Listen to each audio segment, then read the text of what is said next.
Tuesday, April 25th, 2017. I'm Sam Sheffer, and you're watching Technically Speaking. In a world filled with streaming music services, today's poll, done via my Twitter account, asks, what music service do you pay for? Do you pay for Apple Music? Do you pay for Spotify? I pay for Spotify. Do you pay for Google Play Music? Or do you not pay for a monthly music streaming service at all? Or maybe you use Pandora or YouTube. There's a bunch out there. So I'm going to click tweet on this. What music streaming service do you pay for? Spotify, Apple Music, Google Play Music. I don't pay for any. And tweet. And oh, that's a 24-hour poll. So I usually switched it to like 20 minutes, but I'll let this poll run for 24 hours because why not? So sound off on Twitter and we'll revisit the poll throughout the show. You can respond via my Twitter account. I'm at Sam Sheffer there on Twitter, so I just tweeted.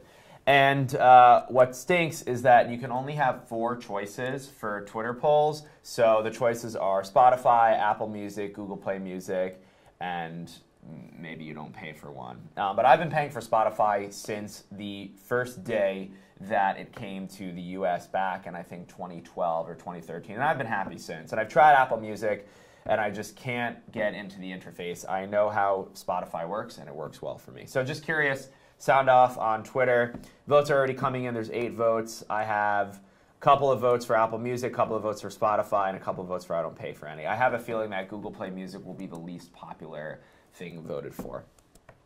Remember a couple of weeks ago when I mentioned that we'd have the Galaxy S8 and the S8 Plus on the show for y'all to see. Today is that day. Ladies and gentlemen, next to me, please welcome Mashable's chief correspondent and editor-at-large, Lance Ulanoff, back on the show. Wait, am I on? You're here. You're here. We're live. It's happening. Gosh. Lance, hard at work. Just, that was actually a projection of Lance. That was a hologram, and then we did that, and he's here now. Yeah, so, I'm now just all the bits. Yes, all the bits of the bike. Took a little while. So Lance has both the S8 and the S8 Plus here. There is a camera over the shoulder, so we're going to get some close-ups, hopefully. Lance, how do you feel about these phones? I think they're beautiful phones. You know, this is obviously a very important moment for Samsung after the big Note 7 disaster where phones were blowing up and eventually they had to kill the product. It's their big product. So they had to come back strong, and they really have. This is a gorgeous all-glass front and back Gorilla Glass phone. One of the biggest. You know, Sam's holding the 5.8-inch screen. I'm holding the 6.2-inch device. They're very unusual in that they're taller and thinner than most phones. I mean, sort of like height-wise and width-wise. So they've actually got, I think it's 18:9 aspect ratio. It's a very unusual aspect ratio. It's got what's called the infinity display, and you can see it right here. There is no button at the bottom here, just a virtual button. The screen goes almost all the way to the top and bottom edge. Curves on the sides. And what's here. Interesting is that the edges are round as well. Like they curve this way off of the edges, and then the actual edges are round. Versus like most other smartphones have like sharp edges, 90-degree edges. A good way to see that is you can really see how the screen. Now you get a sense of what's happening there with the screen. It's really insane. And by the way, that Super AMOLED display, super high resolution, totally beats the iPhone on resolution right now. I mean, you see little elements like that bird flying by there. I mean, it's crisp, it's bright, it's fast. It's got a Snapdragon octa-core processor inside of it. That really cooks, that does everything that you need it to do. There are a couple of things that so on the camera, it's kind of interesting, and a lot of people are very interested in their smartphone cameras. So you have a camera on the back here, which is a 12-megapixel camera. That is, in fact, the exact same camera, almost. I mean, a couple of people said they've updated the sensor, but you don't see much difference there. But it's the same as the S7. The front camera, interestingly enough, is an 8-megapixel selfie camera. That can focus. And does the live, the live effects, which is something else. This is crazy. Also very worth spending a little bit of time talking about this. Remember I said there's no longer a hardware button right here on this side. I'll move this up a little bit. There's no longer a hardware button there. So they put the the fingerprint sensor back here on the back of the phone, literally right Is that next a bad place? to. It's their worst decision on an excellent product. So here's the thing. What should they have when done? you're doing, well, this is the thing. What we had hoped, Was that and they would certainly, put it in yeah, the that they screen. would find a way to hide it underneath the screen. This is something that we believe that Apple is trying to do right now with the upcoming iPhone 8. Mm-hmm. But there may be some technical limitations. But the problem is, I don't know right now where my finger is on the back of the phone. I literally thought I had it on the fingerprint reader, and I had it on top of the camera lens. There's no way to really know. There's no vibration or anything that you feel on the back. So it's registering your finger suck, but There are a couple other ways to there are unlock the other phone, ways right? to unlock the phone. So you have a facial recognition engine, which is your least secure way. But I'm going to demonstrate the best way, the fastest way, and the most secure way. So let's lock the phone. The phone is now locked. I'm going to press here. There's a little vibration, by the way, haptic vibration when I press under there. I'm going to sweep up, and now I'm just going to look at the phone. And I may actually be a little bit far away. You know, the lighting here is actually really weird. And it's also your glasses might be. Yeah, this might be is, messing no, the that up. glasses are not a problem. It's actually, it's the light. So I'm going to, you know what it is? I'm going to turn my head a little bit. Okay. Because what happened is I think that the reflection really messed it up. So we'll just get right in there. There we have, There you we're go. in. Okay. So But that works very it works usually very well. well. In daylight, it works great. Indoors, it works great. But when we're literally shooting light right at my face, so it's Right. creating this weird reflection. Right. But iris scanning is the most secure way. It's actually a way you can pay for things. Fingerprint reader as well. You cannot pay for things with the facial recognition when you unlock with that. So it. that's a nice way of unlocking, but it's not as secure. Couple other things. You just got USB-C. Yeah, you've It's got a got headphone jack. So you've got USB-C right here, the headphone jack right there. This phone is slightly thicker than the iPhone 7 Plus. It has great battery life because of all the space. This guy easily goes through a day. Obviously, it's a 3,500 milliamp battery here, 3,000 milliamp on the S8. Price-wise, you've got about $750 here on the smaller phone, about $850 here on the bigger phone. Both of them start with 64 gigabytes of storage, but they're also upgradable. Unlike the iPhone, you can pull out the slot and you can put in a micro SD, 256 gigabytes. Talk to me about Bixby, Lance. Okay, so here's the thing about Bixby. It's kind of not really here yet. You've got it. I'm going to sweep this way. Let me go back to the home page. I'm going to sweep this way. There's Bixby in its current form. Its current form is kind of like Google Now. It's everything that's going on, all the stuff that you've done. And the phone has It's Google your Now already, news. right? You know what? Doesn't it? I think it does. There's all this duplication of effort because you have two browsers, two email because you have Gmail and you have their mail, which I hate. In the future, you're going to get a voice assistant, and Bixby is very aware of everything that's going on the phone. It's very phone-centric, so you can really ask it to do things. It's very contextually aware of what you're doing. One thing that is live right now on the Bixby side is Bixby Vision. So Bixby Vision is a little thing right here, and now it comes up, and I would point it at something, and you'll Can you do see, let's see. Let's try it again because it, yeah, hold that up. So you see the little, once it gets going, I hit it again, here we go. Don't move it. So you see the little green dots, found it. Now, let's try shopping. I'd be very impressed if that worked.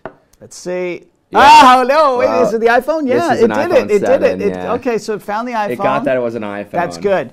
So that's really good. So you can do It shopping. works with like bananas, Some right? And some like, translation too. You can do text translation does it right recognize now. buildings and like Empire State I Building? don't and know if it does, but it It's like probably it's- does because it's- it's image. It's because the image side will recognize similar images. Okay. It reminds me of Google goggles from back in the day. All right, so let's try one other thing because Samsung does interesting stuff. They put in features that other people Oh, you leave do to the third GIF party. maker? Right. So Yeah. pull in this on And your this is your built edge. right into the phone. This is built right into the phone. Animation, wow. So basically, I'll sit here, and when I'm going to wait, don't do it yet. I'm going to go normal quality, and I'm going to hit record, keep waving, and stop. So that GIF was just created, I'm going to save it. Oh wait, so you're basically recording the screen when Yeah. you do that? Yeah, you can do that with anything. You can do that with a video. You can. So it's screen recording. Does it capture audio too? Well, GIFs don't have audio. Right. So you don't need it. Can you record your screen and do a voiceover? Like clips? No. No. No. Okay. But again, the GIF won't be the right one because it's not going to capture the audio. But so Wow, yeah, that's it's. I mean, obviously it's a fast phone. It works as a phone too. You can make phone calls. Oh wow, what a concept! They work just fine. And then it also works with the new Gear VR. Yes. Right? It's also a couple other things. Wireless charging. Oh yeah. Essentially waterproof. Okay. You know, you can put it in like 1.5 meters of water for 30 minutes, no problem. It's a really great VR engine. I put in the Gear VR with the new controller, loved it, had a great time with it. I don't have, aside from the fingerprint reader, I don't have big complaints about this device. I think that it is also visually arresting. People look at it and they're like, whoa. It looks so futuristic. Yeah. I've overstated this at this point, but when you compare this thing to an iPhone, let's say the iPhone just looks so outdated with the home screen and the bezels, the chin and the forehead. Samsung, you know, it really comes down to, I think at this point, like what operating system do you want to use? Both hardwares are extremely capable, but now it's just like, what ecosystem do you want to invest in? Yeah, and you know, at a benchmark level, you know, the iPhone still beats this. Yeah, the iPhone A10 Fusion chip still and it'll still probably beats continue to beat it. Yeah, but you won't notice. I mean, you know, playing games, watching videos. Right. I was using T-Mobile's TV app, and I was streaming TV shows directly to, you know, it's got good LTE. I was streaming right here. Doesn't this have capable gigabit?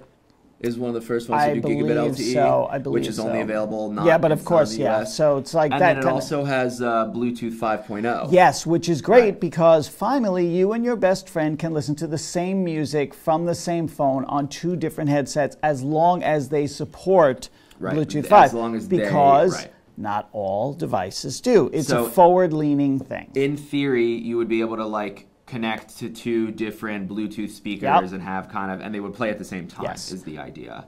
One other very minor complaint: fingerprint magnet on the back. Look at the back of this. Holy, it's like the Jet Black. Yeah, I mean, it's quite literally like the Jet Black. Now we have not drop this onto concrete. I have seen stories where people are dropping this because it's obviously it's a lot of glass. Break, right? They have a great case for it that I was actually using for a little while. And one of the cool things about the case is, so if I lock this, you have the sleep display. This always on display, so basically you can glance at it and see time and a couple of other things. You can customize this, but the case that I was looking at has a translucent cover, so you can still see that, very nice. which is very smart. Oh, audio, I should mention, mono speaker on the bottom here. You can actually just barely see it, but it's loud. I will say it's loud and it's clear. So we could, I don't know if we have anything we could listen to right at this second. Probably not. Let's go to YouTube. YouTube. And we can just go to whatever trending music there is. Yeah, I can actually put on the... Is Bixby a voice assistant also? Or no? Yeah. So... It's pretty quiet. Yeah, it's not bad. I mean, this is not... It's a game also. Yeah, it's a game. Yeah, let me see if I mean, you're going to... Oh, by the way, it ships with Harman AKG headphones, in-ear headphones that are very good. Audio-wise, impressive. This is the volume rocker? Yeah, it's volume rocker. So there's an extra button on the side for Bixby. You got to reach above that. The other side is the sleep button. Oh, that's pretty loud. Yeah, there you go. Yeah, that's pretty loud. I'll just fast forward a little bit. Yeah, that's pretty loud. So that's a mono speaker coming out of the bottom. It's creating pretty impressive sound. Yeah. Thankfully, they didn't do something ridiculous like put the speaker on the bottom, so like bouncing or off on the back. Thing. Those things like that have been done before. Yeah. But nicest Samsung phone ever made by far.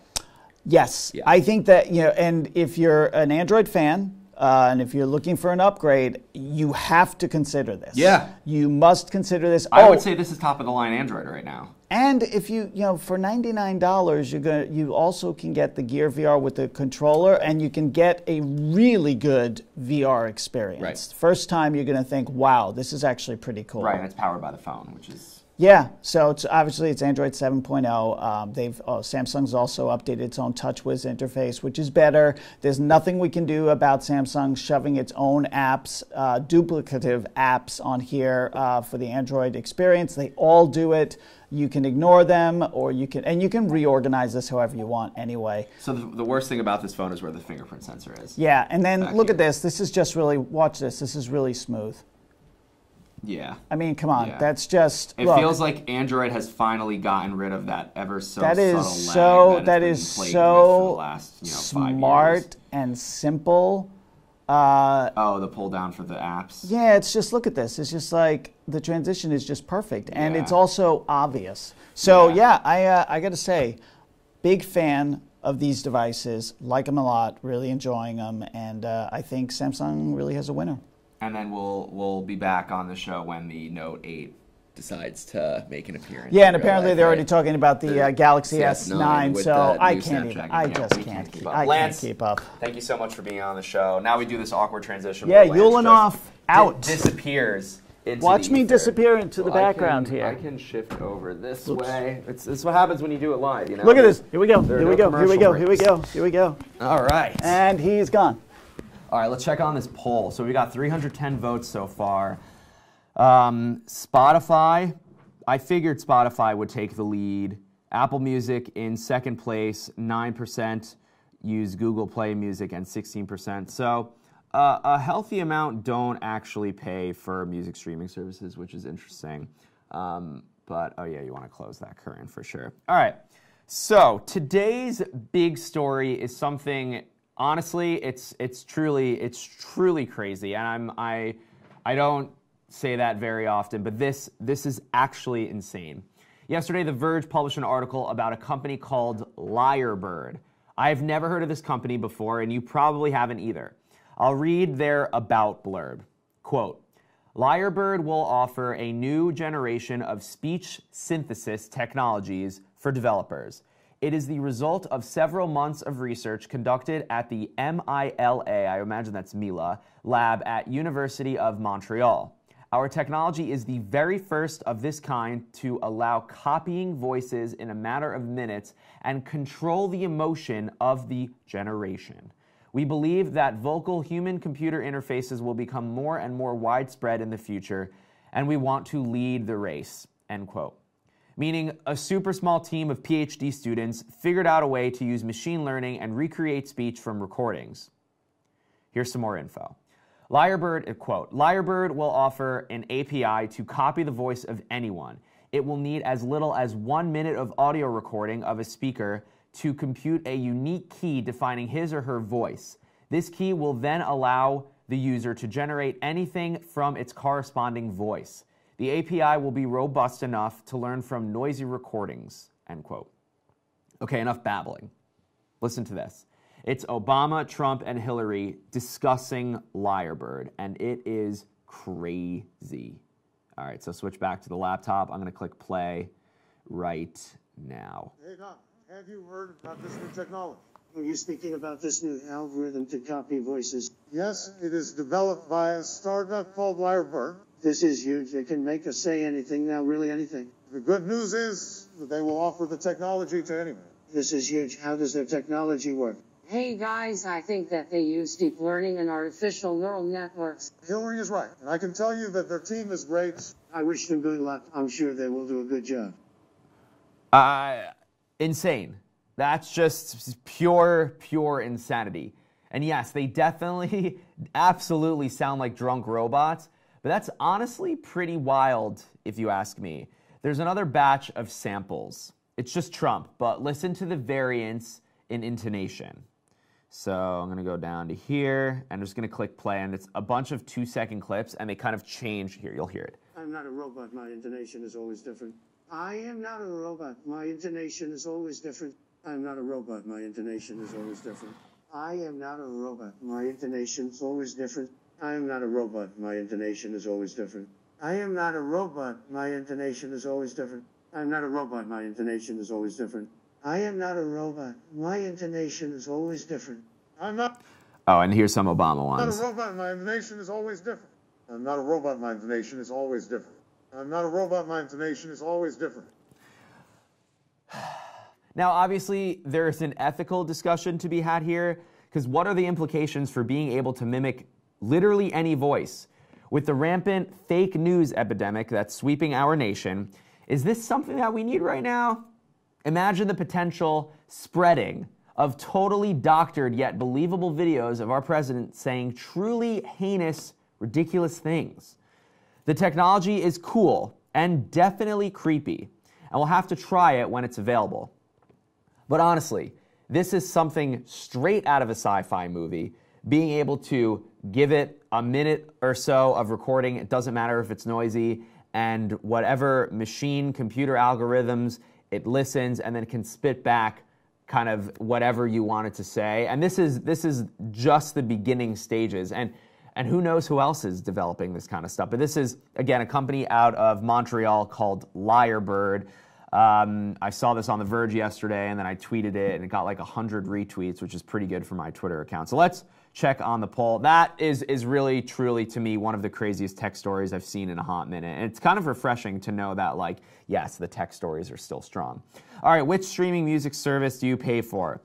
We got 46% of people saying they pay for Spotify, 29% of people saying they pay for Apple Music, 9% of people pay for Google Play Music, and 16% of you don't pay for anything. So there's 357 votes so far. I would imagine they're going to come in. Let's look at some of these comments. Spotify Premium, offline listening changed my life. Apple Music, all the above. Wow.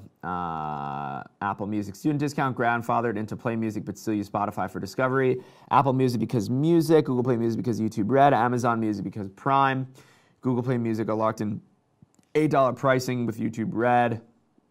What about YouTube Red? Yeah, so the people that are asking, what about this? What about that? I can only do 4 choices in the poll, which stinks. So yeah, that's why there's only 4 choices.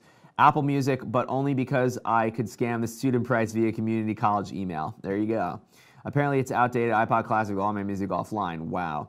I can vote for 2. Google Play Music because I got YouTube Red, also only $8 a month because I signed up at launch. So it seems like a lot of you are locked into Google Play Music or YouTube Music, YouTube Red. That's like one big bundle, I think.